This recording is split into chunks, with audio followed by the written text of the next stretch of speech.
Yeah, it's 2020. So, Absolutely. It's 2020 for real. And unfortunately, it's a somber 2020. I hate to kind of start on this note, but we definitely lost an icon. I'm still reeling. I can't even lie to you. Anytime I see anything, it's tough to hold back tears. And that's just being real. I don't regret it. I'm not ashamed of none of that. Come on, man. You know what I'm saying? This is Kobe Bryant we talking about. Sunday, it hit me in the afternoon. I want to say maybe around like 2-ish. I saw a post by Gary Owen, the comedian, the white dude. Oh, yeah, man. That's my man. That's my man. Yeah, he funny. But, you see a post by him, you think it's jokes. And we all know what happened the night before. LeBron broke another Kobe record. It's so weird. So when I saw what Gary Owen posted, he just posted R.I.P. Kobe. In my mind, he's saying R.I.P. to his records, like LeBron came and shattered another record. That's what I thought it was. I'm looking at all the comments and everybody like, oh, rest in peace, prayers to the family. And I'm just like, everybody don't understand who Gary Owen is. They up at, you know what I'm saying? They think you being serious. Like, nah, this is Gary Owen. He probably talking some shit. I don't know if he's a Kobe hater or not, And so my dumb ass posted it like, y'all so stupid. Y'all think this man being serious, man. You telling the joke LeBron did, blah, blah, blah, blah, blah. 5 seconds later, I get my phone start blowing up. It was like 50 stabs to the chest. You know what I'm saying? Like, I want to say this hit me about as hard as Michael Jackson and Nipsey Hussle combined. I don't know if you know, I was a pretty big fan of Nip. I've been rocking with Nip since 2010. I was listening to a Snoop album. I got put on to him way back then on that album. I Want to Rock Right Now. That Snoop album had that song on it. Yeah, he had a song on there with Nip. I'm like, yo, this nigga's nice. So I've been a fan for a minute. But yeah, this Kobe shit, man, it hit me that hard. That day, I want to say I can probably count it maybe like 5-6 times I broke down. He's really not here anymore. He really doesn't exist anymore. Like, come on, man. And the family. We had all the fake news coming out, too. I don't know if you heard, but, they were trying to say that Rick Fox was on a helicopter with them. I thought I heard something like that. I mean, you're the second person I heard say something like that. That was actually a huge part of the narrative, in addition to his entire family being on there with him. I'm like, how big of a fucking helicopter did he have? Right. But yeah, man, it definitely fucked me up, man. What were you going through when you got the news? Like, when did you get it? What were you going through, man? Like, Sunday, chilling at the church, man. Mother-in-law hit us in the whip and was just like, Kobe Bryant died? And I was like, what? Yeah, died. In disbelief. I still couldn't believe it. And then to hear how it played out, unfortunately, you don't want to follow the news and everything like that, but you follow it. Yeah, absolutely. So whenever misinformation come out or whatever, you just kind of have to take everything with a grain of salt and just try to wait for the facts. But the finality of it was that he was gone. And I don't know, to me, it was just something that I just kind of had to duck and dodge kind of for real, because I just really couldn't believe you just couldn't process it, couldn't handle it. I know a lot of people, I still can't really believe it right now. And I mean, it's unfortunate the way that he, had passed away, but to see the reaction to his passing from everyone, like the fans, the team. Yeah. Oh, no, they're paying their respects, man. And the funny thing for me is I watch a lot of sports. I watch a lot of ESPN. Yeah. I catch all that, and everybody's reporting on it, crying, tearing up, welling up, man. And you cannot limit the scope of how this affected a lot of people worldwide, really. It's still raw. And I mean, unfortunately, the way life is, the way our social media and microwave society is, we just move on to we got to keep moving. You know what I mean? But R.I.P. to Kobe, who was a monster on the court. And he's a master shit talker too, and backed it up. Yeah, he was our Jordan. Mm-hmm. I mean, millennials, if you want to call them. I mean, we got the C Jordan, you know what I'm saying, and Kobe. And that's one thing I wanted to talk about, because I mean, we understand Mike's legacy, but we wasn't there from the beginning. Some of us was. Some of us was there from the beginning. I'm talking about when he got drafted to the Bulls on. True. That's 85 on. Right. I was 2. Yeah, a lot of millennials are like Mike millennials. I want to be like Mike. Yeah, I mean, we were down with the 90s slogans, you know what I'm saying? We were really invested when he came back after retirement. Like, that's when we were really invested. But we saw Kobe from the moment he entered the league. And we saw him go from era to era to era to era. You know what I'm saying? Like he got to play with Jordan and LeBron. You know what I'm saying? Like there's not a lot of people and the youngins after LeBron. You know. So what's your favorite Kobe moment? Oh man, favorite Kobe moment. My goodness, man. I mean, we're gonna have to go to like the 2001 era. I guess it's almost cheap to just say the three-peat. Okay. You know, but I mean that's the most prominent. You know, that's what set him on. Because there was a huge lull after that where he was learning how to be a team player instead of, you know what I'm saying, a ball hawk. And there was a big span from like when was Shaq out of there? 03? I believe so.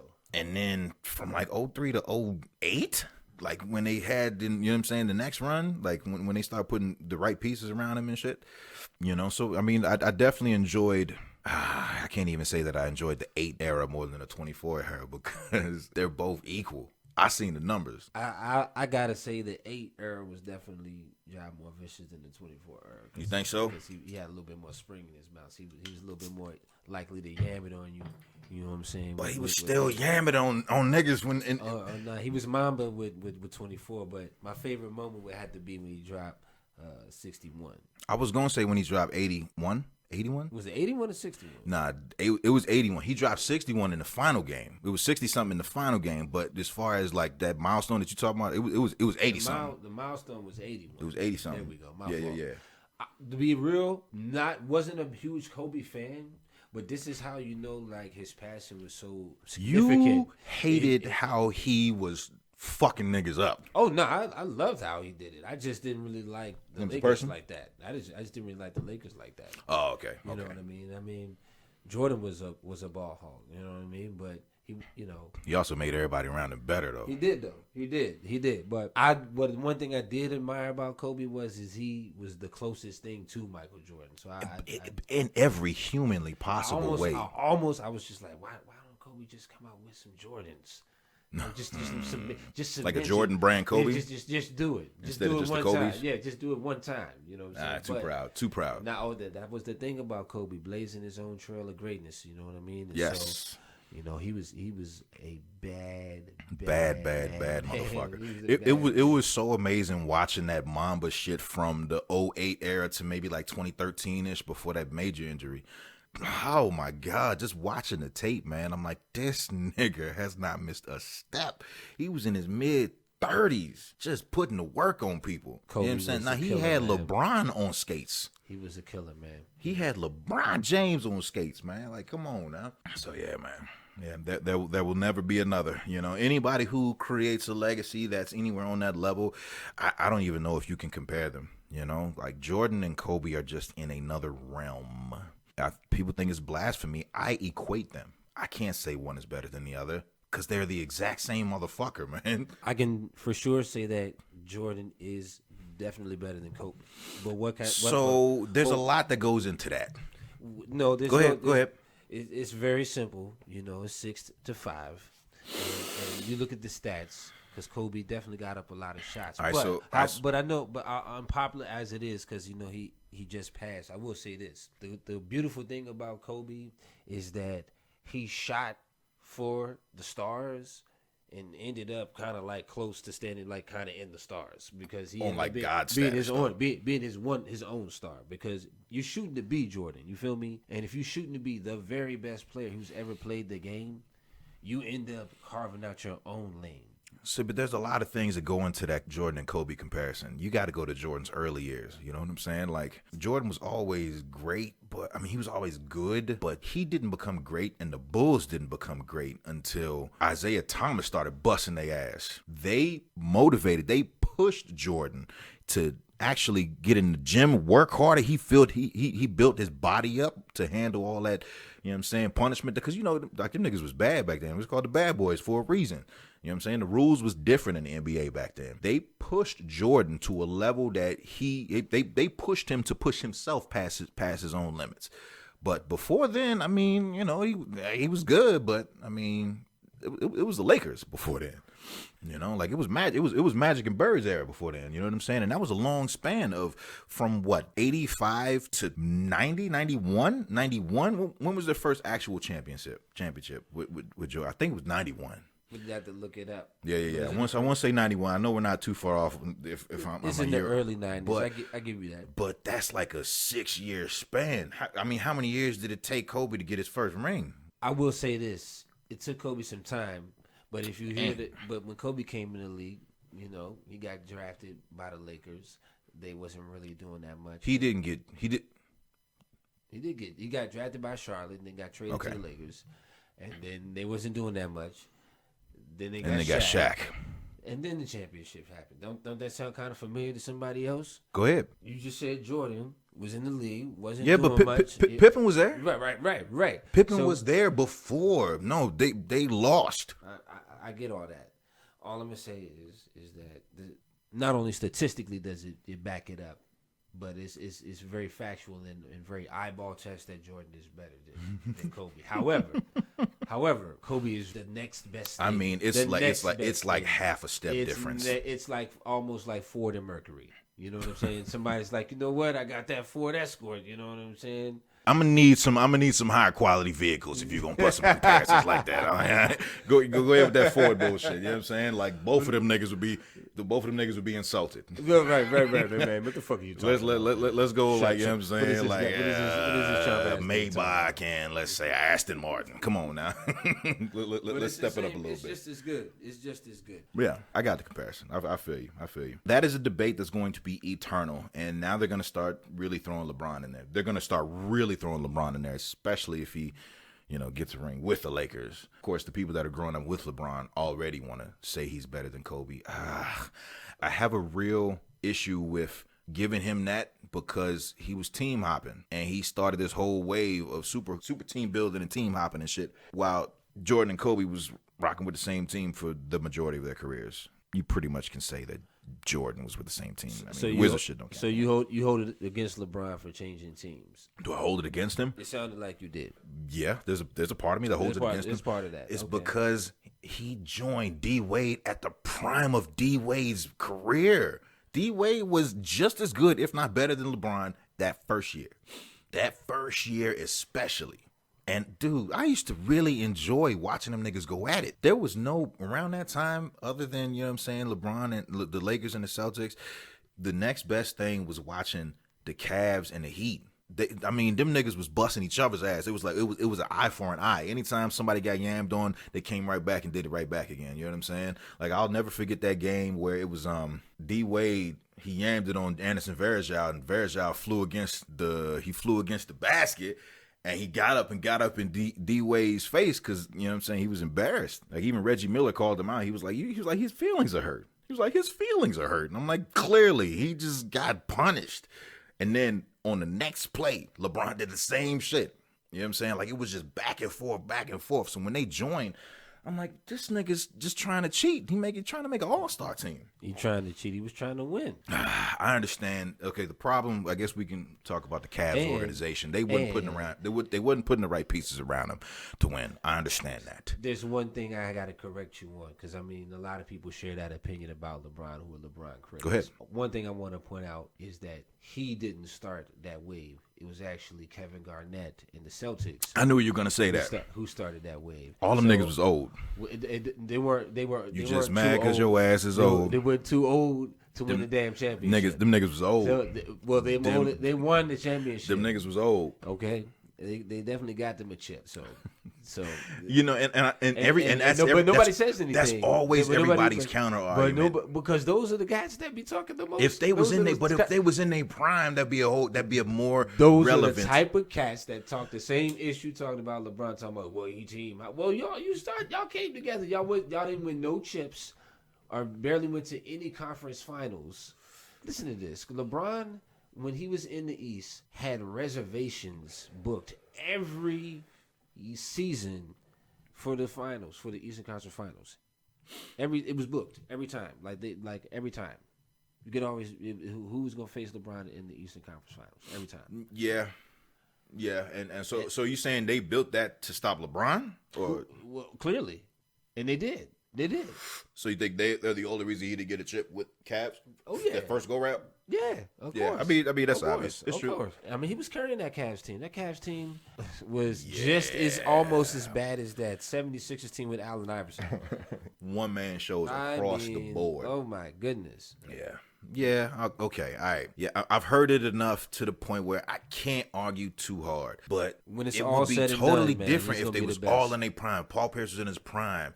If you know what I'm saying, Jesus Shuttlesworth was in his prime. They were in their prime. All of them went on to play like 4 or 5 more years. No, they were in their prime. They were great together. They was in their primes with the Celtics. D Wade was a beast before LeBron got there. That's cool. Nobody's disputing that. That's why he went there, because he was a beast. You're right. He was better. D Wade was better than LeBron back then, man. I don't care what nobody say, man. I don't know if he was a better player, but he had accomplished more. I'll give him that. He may have accomplished maybe the one thing that he hadn't was just getting the chip. And the MVP, I think. I think it was the MVP. Shaq thought he could do it again. What was that year? Okay, so Shaq went from the late 06, I think, right? No. 06 was the Heat. Right. But he went to the Cat. He went with LeBron. He went with LeBron, and then he went to the Celtics, I think, and then to the Suns, and then he was out. But he was trying to do it again. He was trying to do it again. We're talking about Shaq now. Yeah. Well, I'm just saying that I was just comparing all the careers. Kobe's career with Shaq got a ring. D Wade's career with Shaq got a ring. And he tried to do it again with LeBron, and it worked too well. And that's why I'm like, okay, so D Wade's better. I mean, he kept getting heavier and heavier. Unfortunately, man, I love Shaq though, man. That's my man. But he wasn't in the shape that he needed to be to dominate like he could have. Yeah. No, he was at that point. He was trying to cherry pick. You know what I mean? He was trying to cherry pick his way to a ring at that point. Yeah. But they kept picking him up though, so I mean, they kept picking him up. He had three more teams after that. He kept doing his thing. It was just that's the diesel right there, man. He wasn't the Lakers Shaq with a lot of teams. You know what I'm saying? Shaq during his they had that emotional sit down. You know what I'm saying? It was him, Ernie, Chuck, everybody.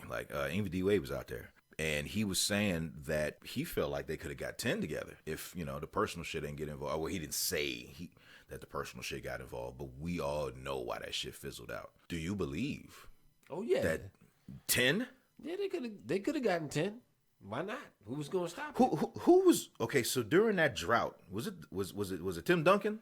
Yeah, it was the Spurs. Pretty much that whole, at least the majority of that gap in between the Lakers run. The Lakers would have definitely. The Lakers would have, yeah, because they ain't had nothing for Shaq. They ain't had nothing for Shaq. I'm not saying it would have been for sure, but they would have gotten multiple championships. I mean, they would have racked it up. So 10 was definitely doable.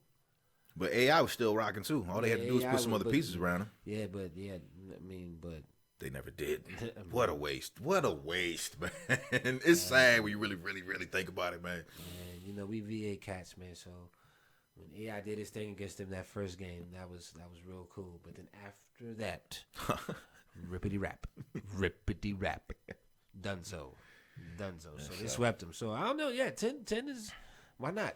I think so. Word, no doubt. And that's not being a prisoner of the moment either. That's definitely, I think. I'm glad you acknowledged that. Yeah. Because a lot of folks are kind of getting wrapped up in being a prisoner of the moment at this point, and people just saying wild shit. Yeah, you got to keep it real. I mean, it affects you because it's a loss. It's a loss of somebody you just feel as an icon, both on and off the court. You know what I mean? Especially as a black icon. You know what I mean? I don't know. And a black icon that has such reach. I mean, it's not just, we're not talking about nationwide.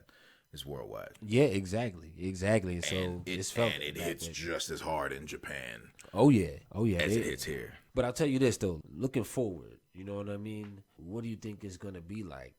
Just the league in general, just the landscape of it and shit. I mean, I can see like right now, they played the game already. I mean, it was real emotional. But I think, did you watch that whole game? I didn't. I mean, I catch a lot of stuff on YouTube, so Word. I did. Honestly, they put it together well. I don't gotta sit 3 hours.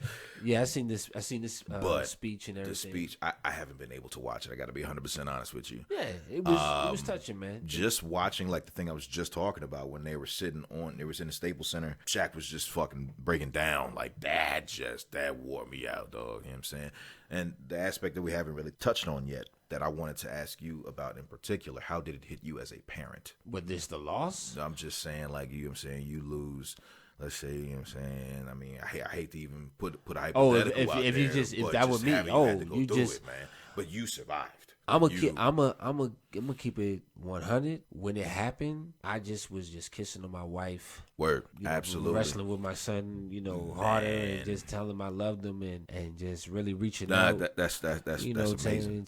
To family, and just letting them know, that I love him, I appreciate him, because I mean that's what that's what it should do to you when something of this magnitude. That's why you could not really rock with Kobe or been a fan of his like that. You know what I'm saying? Or have been a fan of his. Either way, it should cause you to look at you and yours and be like, man, every day is a great day, and we're fortunate to have it. So certainly carried it like that.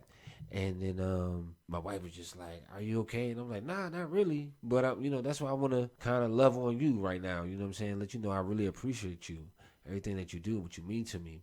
And I just really kind of been on that kick all that week.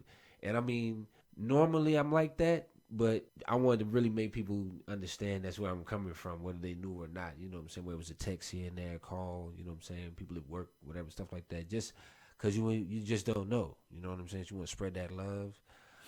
And that's how it was, absolutely. Man. For real, but it hurts, you know what I'm saying? So it kind of forced you to just kind of love on people, man. So that's how I felt about that. Yeah, and to sort of add on to that, what it does is it puts things in perspective. It makes you really hone in on who you got left. You know what I'm saying? Yeah. Who do you still have in your life that's real? That got you in this. It looks, by all intents and purposes, look like Vanessa holding it together. My God. You know what I'm saying? It makes you really appreciate, I'm saying, who you got. And It makes everything else seem so insignificant. Like, all the bullshit. Like, what the fuck, man? Why? Why do we spend any time on any bullshit, period? Like, it makes you put more weight on what's important. Some of the greatest loss causes the greatest changes. You know what I mean? And hopefully it's the positive changes that, we can kind of reap from it. But, I mean, we may be...